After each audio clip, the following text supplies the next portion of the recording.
Hey guys, welcome back to the channel. So today we're going to be talking about tackle organization. Basically, I'm going to go into our different goals as fishermen. So if I'm a bank angler like myself, I'm going to be looking for a lower profile setup, a lightweight, as few boxes as possible, and a smaller bag. And if you're on a boat, a lot of times you'll have more room for a lot of tackle. So with that, you can take as much as you want. But either way, I'm going to be going into how I organize my tackle and how you can more efficiently store your tackle. So let's get right into it. All right, so first off, if you're a bank angler, you're going to figure out which bag you want to bring. So I have these two bags here that I kind of cycle between. This one is a little bit heavier. It can carry a little bit more stuff, but it can weigh a lot on your shoulders after a while. So I tend to prefer this one. It's a little bit lighter. It can still carry a good amount of stuff. I can stack a good amount of those Plano boxes in there, and I can still carry a sufficient amount of items. So that's what I usually go with for a lighter weight setup. So now you want to figure out how much can fit in this bag here. So I have one Plano in here, I got two more right here, and then I actually put a smaller one on top here. So another thing to consider is the pockets in your bag. Now depending on the bag, it could have 4 or 5, just 3 pockets, something like that. But this one has a side pocket here, a side pocket here, front pocket, smaller pocket here, and then one here and one on the inside. So there's a lot of storage space. There's a lot of options. So for the sake of efficiency, I take smaller bags of plastics like these and put them in these inside pockets and this outside pocket here. So this is a convenient place for me to put them because they're easily accessible without me actually opening the bag. And these are ones that I use pretty frequently, so I tend to keep them accessible. So that's something to keep in mind with your setup. So we also got line and tools to store as well, and there are different spots for those in the bag as well. So if you have a longer pocket like this, go ahead and try to put your longer items like your knives and stuff in there. I also have a fish grip I put in there as well, and a bug spray. You never know when you might need that. I always keep some light line in my bag because this is the line that I use the most with my ultralight setup. And of course, you never want to forget the scale. You never know when you might need one. Now those items I usually put in one of these side pockets here along with a bottle of water just in case. And of course your pliers as well. You can put that in your other side pocket if you have one. I also have a good amount of plastics here. Now with these I can actually just tuck to the side of the bag. Now with these lightweight setups, sometimes it is a little bit harder to be completely prepared for every situation, but I have done it in an efficient way to where I can carry a lot of stuff in a pretty small package. Okay, so I've shown you how I pack my bag. Basically what we're keeping in mind is a lightweight, efficient setup, but still being prepared for a lot of different situations fishing, because sometimes you just don't know what the conditions are like. So I have kind of shown you how to pack a lightweight setup with a lot of different fishing options. So now I'm going to show you how you pack your Plano boxes and kind of organize baits in their own categories to make it easier to find the bait you're looking for. So let's get into that. Okay, so I've got a few Plano boxes here for reference. Of course, yours will vary depending on your fishing goals and what you're fishing for and all that. But I'm a bank angler, so I tend to go light.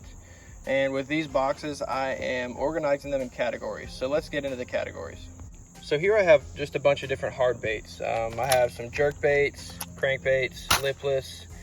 So those are going to be in this box. I try to keep them fairly organized in their little groups. So I got lipless down here, crankbaits, jerk baits. I do have a swim bait here as well. That's just kind of random, but it's for efficiency. So my goal is efficiency. So I kind of keep a few different things in one box just to have a good amount of options.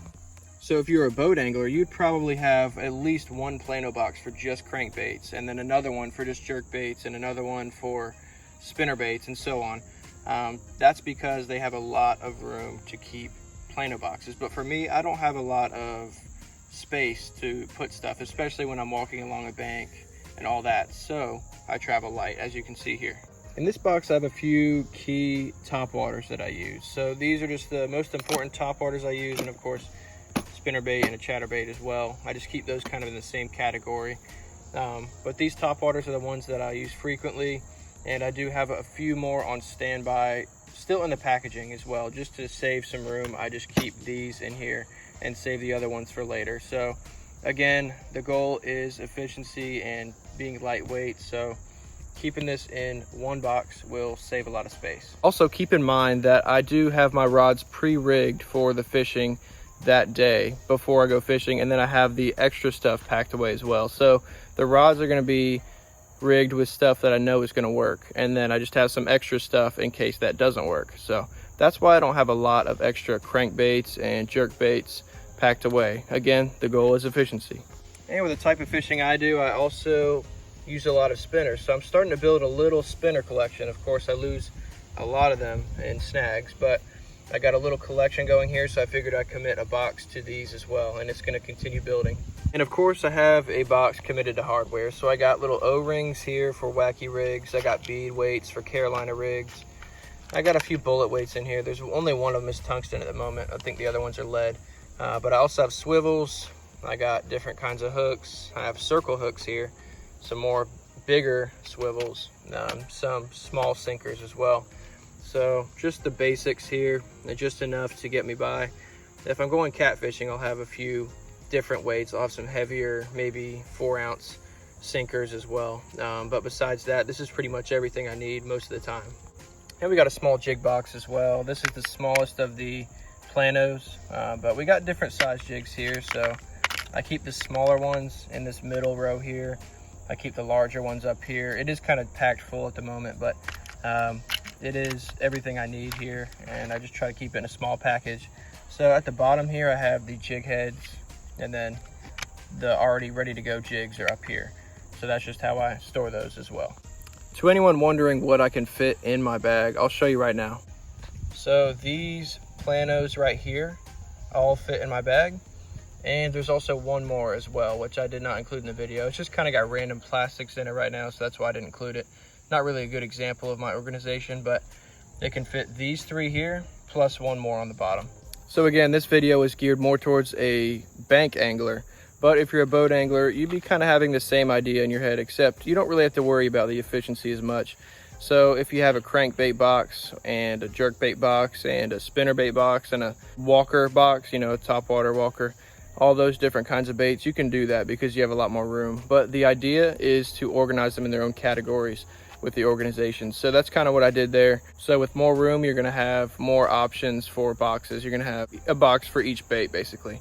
So that's the idea, just to get the organization down and have a category for everything. I hope this helped you out. Let me know if you have any questions in the comments, and subscribe to see videos twice a week, 2 p.m. on Wednesday and Sunday. Thank you for watching.